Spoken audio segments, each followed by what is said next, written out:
মাননীয় স্পিকার, আপনাকে ধন্যবাদ।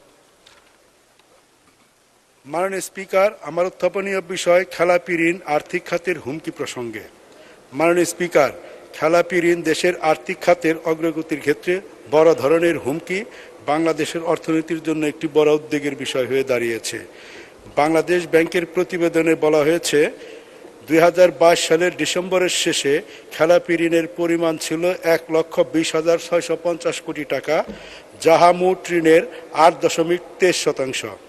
2023 সালের ডিসেম্বরের শেষে দাঁড়িয়েছে 1,45,633 কোটি টাকা, যাহা মোট ঋণের 9%।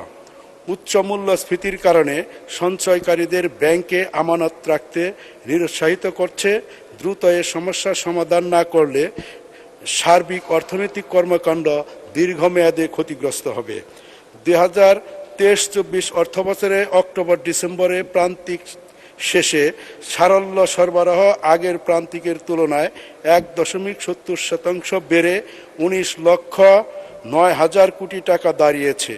অভ্যন্তরীণ ঋণের পরিমাণ চলতি অর্থবছরের প্রথম প্রান্তিকের তুলনায় দ্বিতীয় প্রান্তিকে 2.11% বেড়ে 19,71,000 কোটি টাকা দাঁড়িয়েছে।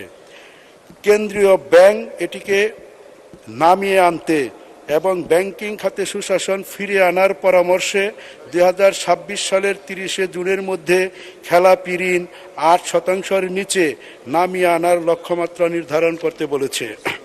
কর্পোরেট সুশাসন নিশ্চিত করার মাধ্যমে সীমা অতিরিক্ত বেনামি, স্বার্থ সংশ্লিষ্ট এবং জালিয়াতি ও প্রতারণার মাধ্যমে ঋণ বিতরণ শূন্যে নামিয়ে আনার পরামর্শ দিয়েছে।